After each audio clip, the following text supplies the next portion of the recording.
Well, hello, everyone. I'm new to this particular webinar system, so if I'm slow to the chat box, just bear with me.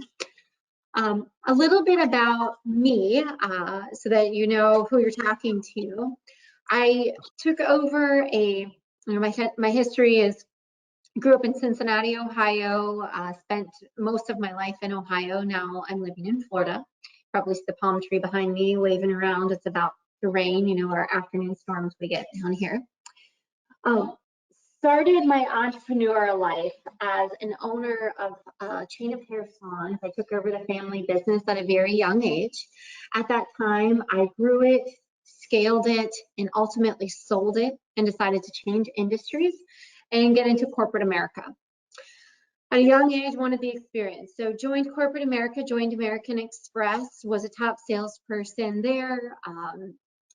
While I was there, I received 3 promotions in less than 10 years and spent the latter part of my career as a VP of sales, traveling all over the world, working with small to middle market companies, and was responsible for huge changes within our organization of merging 2 of our largest business units together, lots of change management, put in strategies of hiring, created positions, built structures for the company, as well as closing large deals. But I decided after all that time with being in the business that I wanted to get back to my entrepreneurial background. Tired of traveling all over the world, and decided to join my husband in our basement waterproofing company. The basement waterproofing company had grown exceptionally quickly. We were exploding, and so I took my time and my talent to the industry and grew revenues, profitability, and really helped us break through the proverbial ceiling that you hear of. And we did that through implementing EOS, Entrepreneur Operating System. We implemented it with an implementer. To be completely honest, we tried to implement it ourselves on our own, and after several unsuccessful meetings, we hired an implementer and really saw huge growth from it. Ultimately, we got a 35% lift in our revenue after implementing, and more than double digits to our bottom line. We ultimately sold our business in the middle of 2019 to a national firm. We'd had multiple offers throughout the year, but after implementing the EOS, our EBITDA was at an all-time high, and the multiple was a great opportunity for us.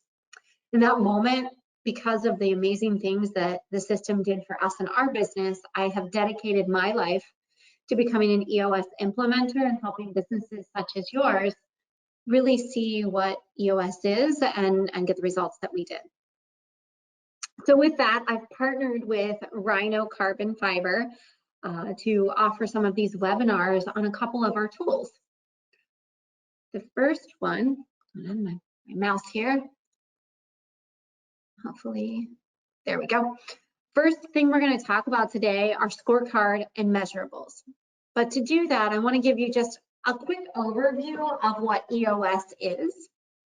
In the economic times of coronavirus and unprecedented recession, CEOs and business leaders know how important it is to work on their business versus in their business. In EOS, we work with open-minded, committed companies that want to increase their value by encouraging smarter, healthier cultures. And we do that by focusing with the leadership team on the right questions, discovering the best answers, and implementing a proven EOS model. EOS is a global organization. There's over 128,000 companies running on EOS today. And what EOS does is takes your business in the center, and it says that business owners and business leaders are focused on 136 different things on a daily basis, and they really can't get through and muddle through that. We find at EOS, if we focus on the 6 key components and strengthen those key components by leveraging principles and simple tools in your business, it's going to help you achieve sustainable growth. It's going to help you get what you want out of your business, and all of those 136 things really fall into place and just become symptoms of what the problems truly are.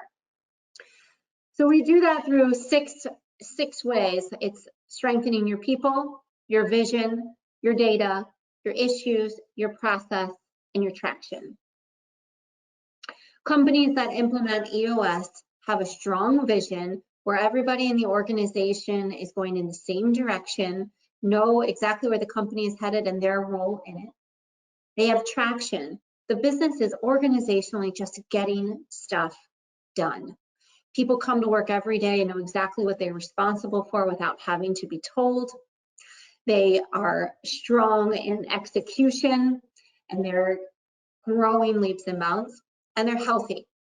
We bring a leadership team together as a cohesive team. Many leadership groups operate in their different silos and don't operate as a cohesive, great team with strong health and conversation. What we find is, as goes the leadership team, now they're healthy, so goes the rest of the organization. And so that's a high level of what EOS does. But what we're going to do today is break off one of those key components, which is the data component. Data and measurables. And that's what we'll focus our time on today. So starting with a scorecard. So have you ever laid awake at night worried about what's going on in your business? I know that I certainly have, and I know that many business owners do. Wondering what your backlog is, if you have enough work to get through the winter, wondering if you have enough salespeople to handle the leads from the torrential downpours that happened, and how many of your leads will go to competition because people's basements are flooded. Wondering if the inspectors are going to show up. Just laying awake wondering how you're going to make payroll, if the jobs are going to complete and collect, etc.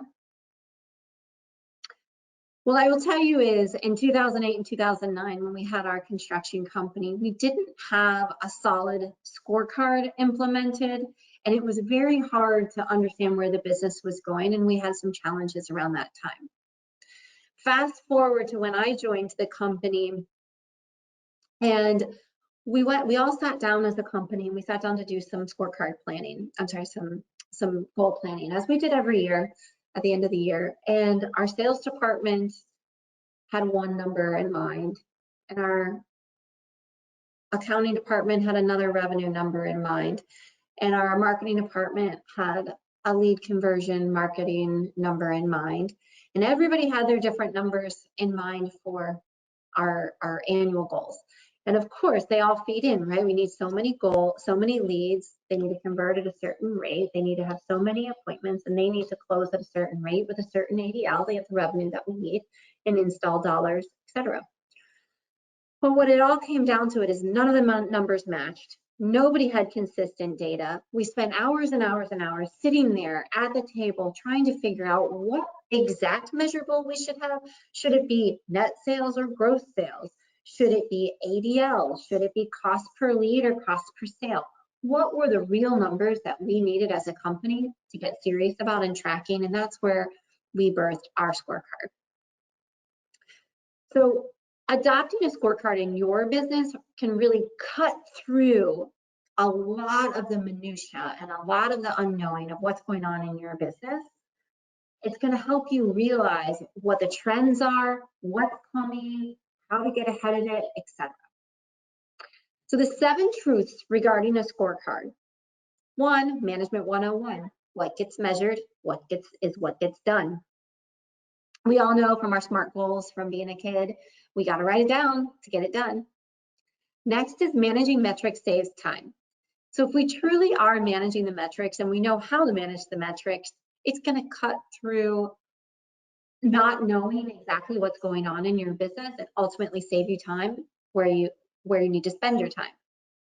A scorecard gives you a pulse and the ability to predict, a true pulse on your business, an ability to predict what's coming.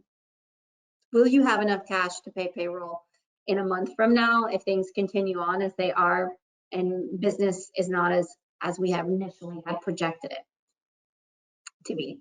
Will you have enough sales leads for all of your salespeople that you have out there because the phone isn't ringing because people are panicked and don't want people in their house given the coronavirus? Next one is You must inspect what you expect. We know this through being business leaders and managers. If we're expecting something, we must understand and know if we're actually achieving what we expect. You can have accountability in a culture that is high trust and healthy. Sometimes folks think of accountability or a scorecard as Big Brother coming down and then really babysitting me. Truly, it's not. It creates that healthy, competitive, great culture. It's something that in our business, we had a hard time first adopting on a weekly basis. We're going to be looking at these numbers. The company's doing great. Our sales are off the charts. We don't really need to track this, but actually we found out that we did, because we could then predict, adapt, and action what we needed to do quicker, faster, and grow quicker, faster, and make more money. A scorecard requires hard work, discipline, and consistency, but it is worth it. One person must own it. So this is the one that is often forgotten or often not done in an organization. One person absolutely has to own this, top to bottom, week to week. They have to be able to collect the data from the different data points and put it in. If you don't have a person right now assigned, it's somebody that you should be start thinking in your head, who can I assign to this? Whether it's an admin that sends the report to the managers on a weekly basis, if it's one of your managers, if it's your accounting department, really somebody has to own this. So let's move on and talk about what kind of things can be on your scorecard. There are two kind of indicators in a company, and there's leading and lagging. Leading indicators influence future performance. Lagging is analyzing past performance. So let's talk about what the differences are. Leading indicators are predictive. They have the ability to influence. They're harder to track because they're not cold, hard numbers. That's what some of the stuff we were challenging with our goal planning, harder to track. They are driver KPIs. So if we have this, it will drive this down the road. You can act proactively on these KPIs. Absolutely critical to have both leading and lagging on your scorecard. Both are equally as important in managing your business. Some examples of a leading indicator could be qualified leads, proposals, backlog or schedule, overtime. This is an interesting one. What is causing the overtime? Why do you have the overtime? And you can get ahead of some other issues that could be coming down the pike. Accounts receivable, also a leading indicator. What's coming in accounts receivable? How many days does it take to collect, etc. Next is lagging indicators. So these are the ones you think about on your financial statements, your P&L. These are the ones that are very easy to track. They're the outcomes or results. You're not able to change these. So we can't pick up the phone 10 more times today to create more qualified leads, because these are actual sales completed or something that's already been done. They're easier to report, of course. They're reactive actions. So we're going to study these and reflect on what the success is, and then we're going to be able to react on it. Examples of this are going to be your revenue, closed sales, your margins, your retention, and your profits. So again, both equally as important. What I have up now is examples of what measurables can be from your operations department. And oftentimes, people are not looking as much on a measurable on a scorecard from the operations side. Sales and marketing, typically on a scorecard stand front, gets all the glory, right? They typically were looking at how many leads are coming in, sales and marketing, that is, how many leads are coming in, how many clicks are coming in, how many appointments are set, what the sales are, etc. But on an operations side, we're probably looking at install dollars, but we might not be looking at errors. And that's one that makes a huge difference in your cash in and cash out, your errors. Another thing to look at is the overtime. Cost per unit. Are we looking at that from an operations standpoint and putting a score and measurable on it? Average hourly rates, carbon fiber installs. So something to think about is if you're tracking certain specific cash flow drivers within your organization, and we know that carbon fiber installs are a profitable, low hourly rate, low cost per unit for your company, that might be something to look at, track, because what gets tracked, what gets measured, gets done. Next would be finance. This is one that I will say 100% wholeheartedly, most of my companies that I work with don't look at their finance department on a scorecard basis, and it's a huge miss. When we put their scorecard together and we add finance into it, it is a game changer for the entire organization. Oftentimes our finance folks, they sit over in the office in the corner, or they're upstairs, they're away from everybody, the bean counters, we don't want to touch it, right? Because it's a little bit scary to us. There's a lot of Excel files, etc. But when we get visibility into our finance department and what it's actually doing for our organization, it is a huge change in what's going on in our organization and profitability, cash, etc. So a couple of things that jump out to me would be cash balance. Especially right now, we're really tight on cash because installs are not where we thought they were going to be with the COVID-19 and the pandemic going on. So tracking it, what is your goal around cash? What is your accounts receivable? How many days is your accounts receivable? Do you have a strategy to your accounts receivable? What is your accounts payable? Same situation. Year-to-date gross profit margin. Are we looking at that on a year-to-date basis? Is it fluctuating? And then sales.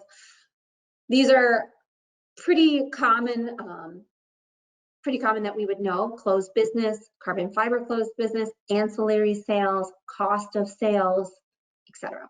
So those are some examples that you could put onto your scorecard. Excuse me. 6 fundamentals to a scorecard. So now we know what could be on your scorecard. Let's talk about how to do it. How do we do the scorecard? What is it that, how do we use it, right? First of all, it cannot be a flavor of the month. We got to dedicate to it. We have to really commit to doing this week in and week out. The scorecard through EOS, the biggest thing to it is thinking about your 5 to 15 key metrics. Now, right now we live in an environment of so much data coming at us, right? We have opportunity to get data from every direction. And quite frankly, that's too much data. People get overwhelmed. They might say, oh, I missed these 5 metrics, so these other 10 don't matter anymore because I've missed these 5. But ultimately, we need to find the simple, easy metrics that if we were on a desert island, we could run our business and know 100% the health and how the company is doing. Now, this is going to take you a couple cuts. It's not something you're going to get right off the bat very first time. I was working with a company recently that they were creating their scorecard, and they had their first 15 metrics, and I really encouraged them to scope that down. Although 15 falls into the number, really let's simplify it and understand what's really going on. And in this particular company, the metrics were leads in, conversion, and set appointments. Now, I think that we all know that those 3 numbers together, you could really have 2 of those numbers and get the third one by just some simple addition and multiplication, or just understanding it. So we were able to cut out one of those. Now, another company I was working with, similar situation, took them a couple of cuts on this. We were setting a goal to it. So each measurable has to have a goal set to it. It's easy to say, okay, well, we're going to track this each month. And we know the basics, right? We want all of our salespeople to be $1 million salespeople, and we want our ADL to be 3,500, etc. But are we setting a goal to how much cash we have in our bank account? Or are we setting a goal to our conversion rate? Or are we setting a goal to our accounts receivable? Our accounts receivable, well, everybody pays at the time that their job is completed. Do they? Or have we really set a goal to it? Do we have some people that aren't paying? What is our average days of outstanding of payment? Who's responsible for that? So with this particular company, we ended up putting onto the scorecard some metrics that we ended up, after tracking it and watching it, we found actually had the wrong goal. We had set the goal to what we thought it should be, but the company was much stronger in other pieces of their business than we had known without tracking it. And we were able to lower some goals. And in this particular case, It was ended up lowering the number of leads needed, which lowered the marketing budget, which increased the decreased accounts payable, of course, increased the cash. So all of these things really played in together, but without tracking it and really getting a handle on it and looking at it, we wouldn't be able to do that. So the 6 fundamentals is, number one, you got to review it with your weekly with your leadership team. Can't just be an email sent out, because those ultimately at the end of the day, you look at it and then you stop looking at it over time. So this has to be a staple looked at on your weekly leadership team meeting. Next, no more than 5 to 15 numbers. The just critical numbers that you need in your business if you're on a desert island to run that business. The next one, so often forgotten, is someone has to be accountable for each measurable. One person, if more than one person is responsible for it, nobody is responsible for it. So one person, that doesn't mean that multiple people don't play into it, multiple people don't have a stake in it, but one person ultimately week in and week out is responsible for that number. Something goes wrong, they're responsible for it. There must be a goal for each measurable. It's nice to track it, but we got to be working towards a goal. The next is, if the goal is not hit, you drop it down. In EOS, this is what we drop it down within our level 10 leadership meetings. That means we put it in a segment of the meeting where, as a group, we discuss what the true issue is, why we aren't hitting that goal, and what the solution will be to fix that. So that's what, if the goal's not hit, we fix it, we solve it. The next is a 13-week glance. So we're going to look at these metrics every single week. And that's why revenue can or cannot be a good metric depending on your specific business, right? I work with all different industries, so different industries have different metrics that really make sense for them. But in this particular case, 13-week glance, we can watch the ebbs and flows and patterns throughout those 13 weeks throughout that quarter to really get a handle on it. I'm going to show you a sample scorecard here. As you can see on the far right side, Anne, Robert, David, Claire, David, and John all own specific measurables. So that's the who. You could probably guess from this, Anne's probably the integrator or CEO.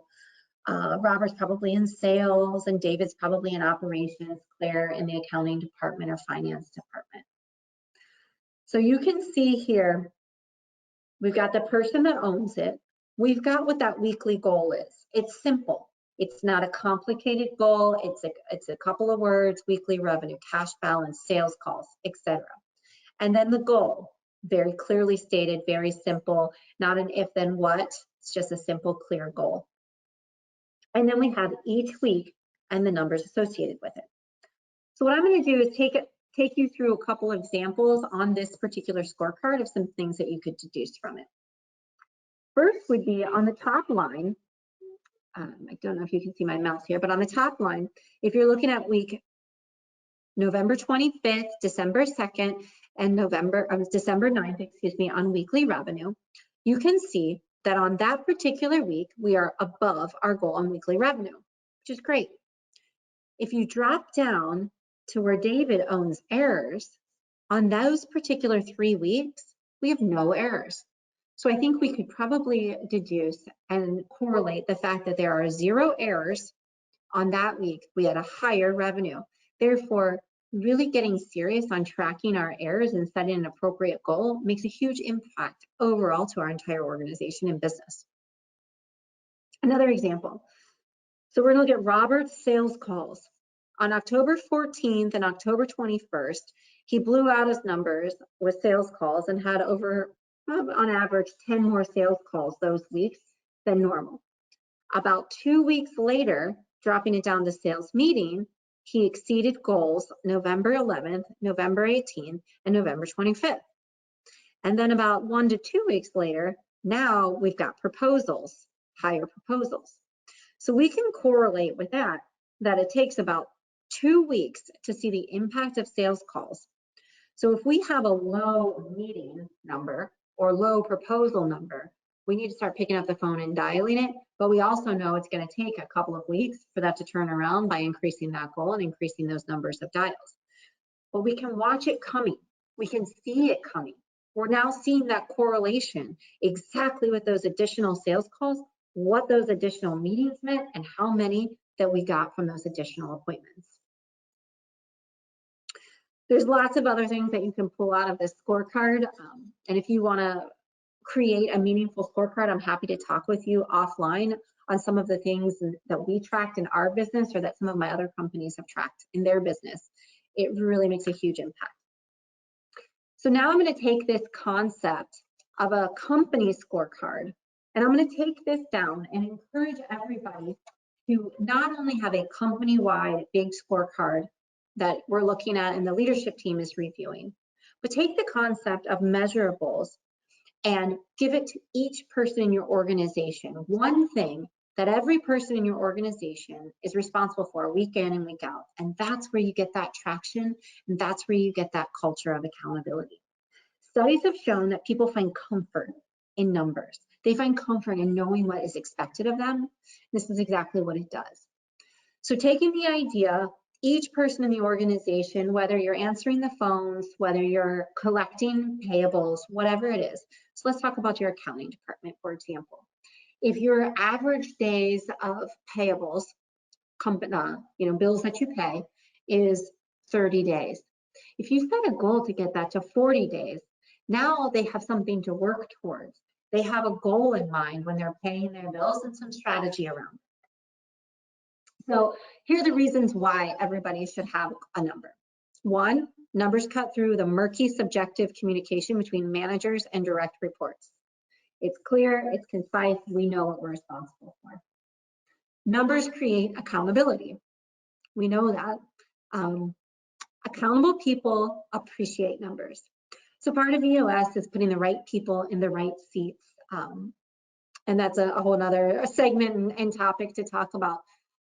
But attracting the right people to your organization is so critical, and accountable people appreciate numbers, and we want to attract those types of people within your organization and retain them. Numbers create clarity and commitment. So now we clearly know exactly where we're going, the direction that we need to be, what is expected of us, and now we're committed to get to that number. Numbers create competition. Absolutely so fun. Inside of the organization, I sold $1 million this year. Well, I sold 1.2. Obviously, we know that salespeople are often very competitive, but why not put that competition throughout your organization in all your different departments, all striving towards the right direction and the right goal. Numbers produce results. We know what's written down gets done. Numbers create teamwork. So now we know what you're responsible for, what I'm responsible for, and I can help you get there by doing a little bit more over here. And so now we have a whole culture of teamwork because everybody knows what's expected.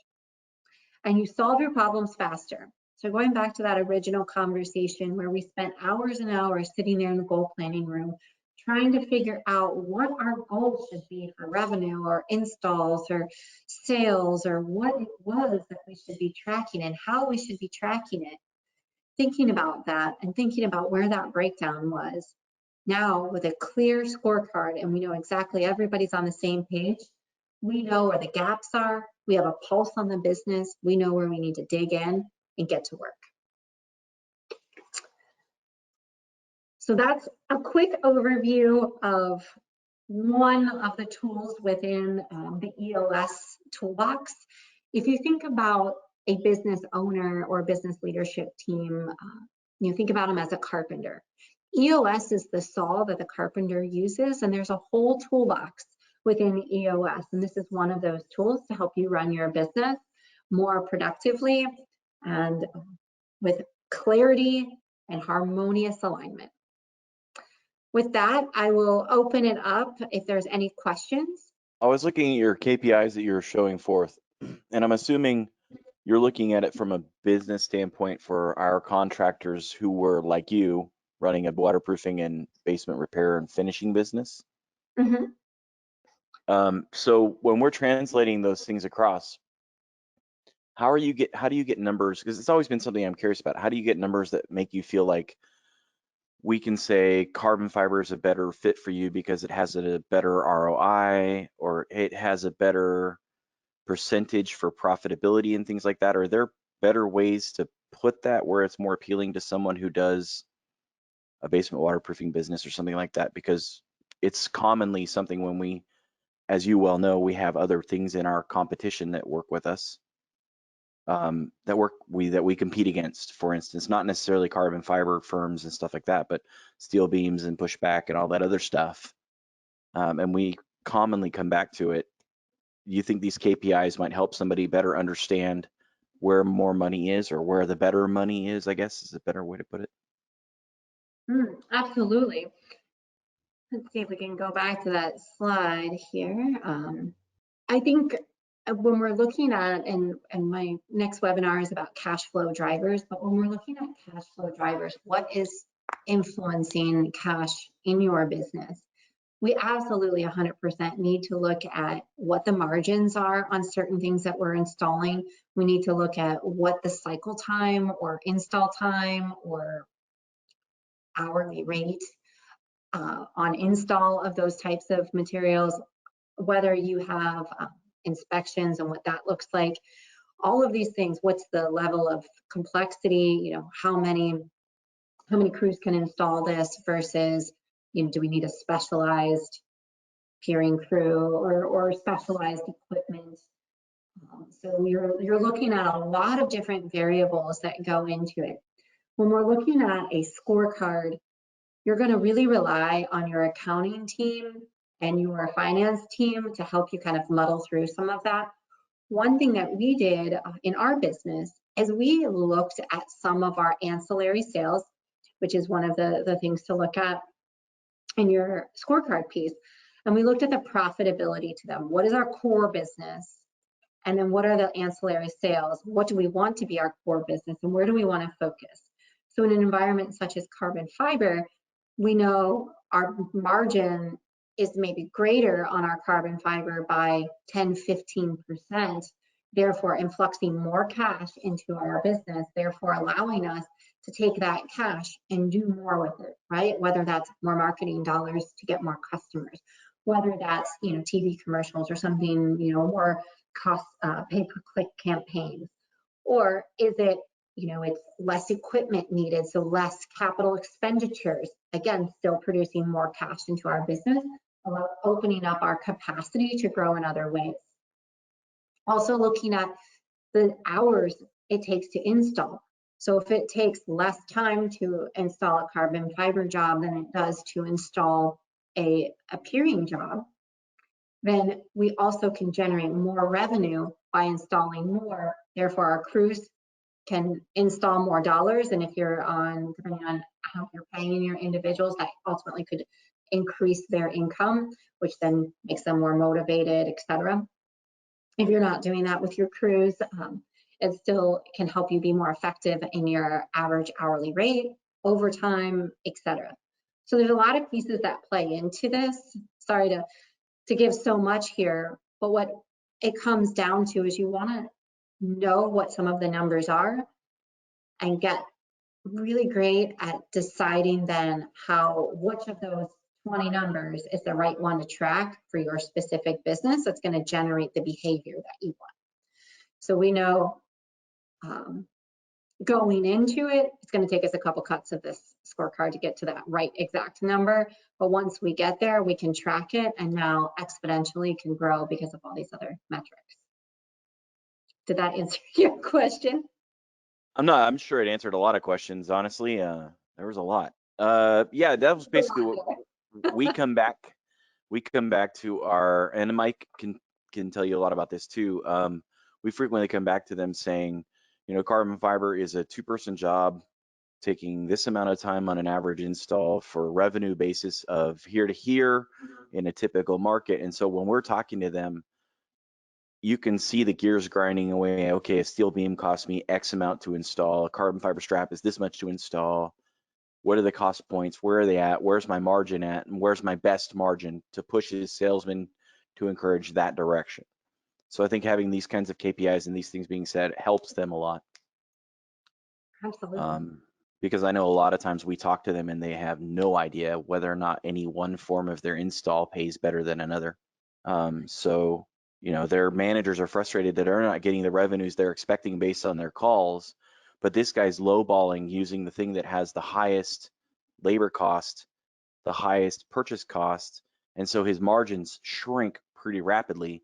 And he's getting lots of jobs from this salesman, but he's not getting the best return on his investment, I think, for those calls. And so I think having those KPIs might actually help us to be able to sort through that legitimately instead of, hey, we're Rhino, we want you to buy carbon fiber.